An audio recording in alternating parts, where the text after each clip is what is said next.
दोस्तों नमस्कार। दोस्तों, देश का प्रत्येक व्यक्ति घर खरीदने के सपने देखता है और उस सपने को साकार करने के लिए दिन रात मेहनत करता है। अगर उसके बाद भी कोई बिल्डर उसके संग धोखाधड़ी कर दे तो उस व्यक्ति के ऊपर और उसके परिवार के ऊपर क्या बीतती होगी, आप कल्पना करिए।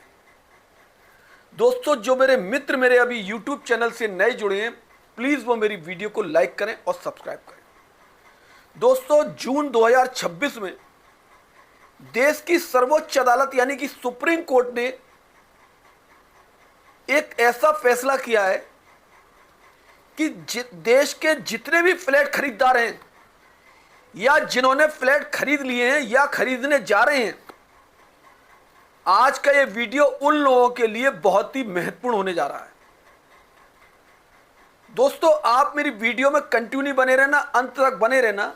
मैं फैसले की एक एक बारीकी को सत्य व सही तरीके से आपको समझाऊंगा और बताऊंगा। दोस्तों, इस कानून को बारीकी से समझने के लिए हमें देश की सर्वोच्च अदालत के उस ताजा फैसले को देखना होगा जिसका नाम है TKA पद्मनाभन वर्सेस अभियान कोऑपरेटिव ग्रुप हाउसिंग सोसाइटी। इस केस में माननीय जस्टिस विक्रमनाथ और माननीय जस्टिस श्री मोहाना की खंडपीठ ने, इन दोनों न्यायमूर्तियों ने इस मामले की कहानी को थोड़ा बैक में जाते हैं। साल 2003 से ये मामला शुरू होता है। दिल्ली के एक खरीदार TKA पद्मनाभन एक हाउसिंग सोसाइटी में अपने लिए फ्लैट बुक कराते हैं और पूरा भुगतान कर देते हैं। वादे के अनुसार उन्हें समय पर फ्लैट नहीं मिला। सालों के मानसिक तनाव से परेशान होकर उन्होंने साल 2005 में जिला उपभोक्ता फोरम की शरण ली और देरी के लिए उन्होंने हर्जाना मांगा बिल्डर से। परंतु बिल्डरों और सोसाइटियों के पास एक गुप्त हथियार होता है जिसे मध्यस्थता समझौता या आर्बिट्रेशन क्लॉज कहा जाता है। सोसाइटी ने तर्क दिया कि हमारे पास आपसी अनुबंध में लिखा है कि कोई भी विवाद होने पर मामला मध्यस्थता से सुलझाया जाएगा, यानी म्यूचुअल कंसेंट से। उपभोक्ता अदालत में नहीं जाएगा। परिणाम यह हुआ कि निचली उपभोक्ता अदालतों ने तकनीकी कारणों से इस मामले को सुनने से मना कर दिया।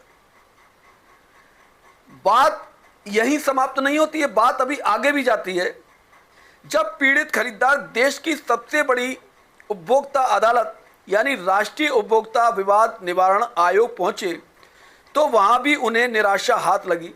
आयोग ने उनकी याचिका यह कहकर खारिज कर दी, चूंकि आपने बिना किसी लिखित विरोध के फ्लैट का कब्जा स्वीकार कर लिया है, यानी एक्सेप्ट कर लिया है, इसलिए अब आप कानून की दृष्टि में उपभोक्ता की श्रेणी में नहीं आते, अतः आपको कोई भी मुआवजा नहीं दिया जाएगा।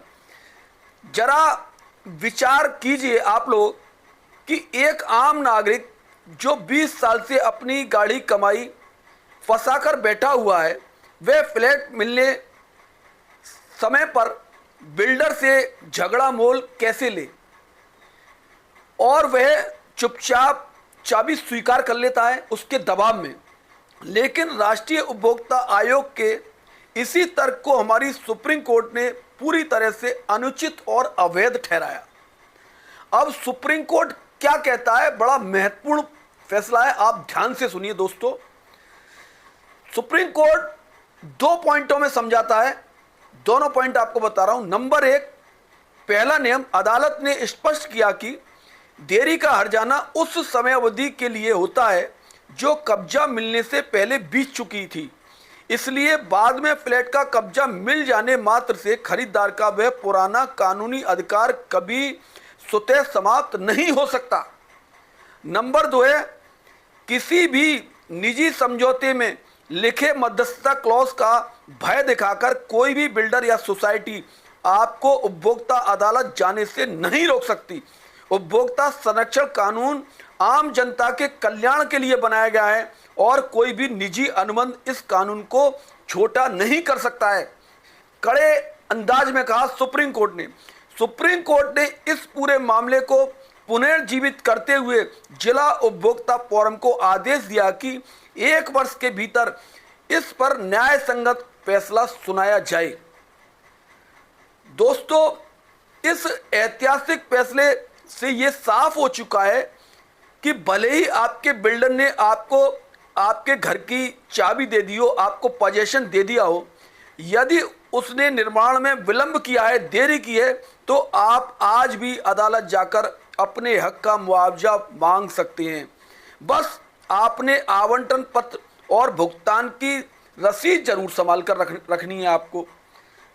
दोस्तों, सर्वोच्च न्यायालय का ये फैसला आपको कैसा लगा? देश हित में सबसे बड़ा फैसला है। दोस्तों, मैंने अपनी वीडियो में बड़े स्पष्ट तरीके से ये फैसला समझाया था।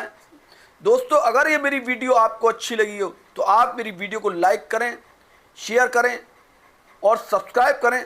अगर आपके आसपास कोई ऐसी जनहित की समस्या है तो आप मुझे कमेंट्स बॉक्स में लिख सकते हैं। मैं आपसे वादा करता हूं कि उस समस्या पर आपको लीगली सत्य व सही वीडियो बनाकर आपके सामने पेश करूंगा। धन्यवाद। जय हिंद, जय भारत।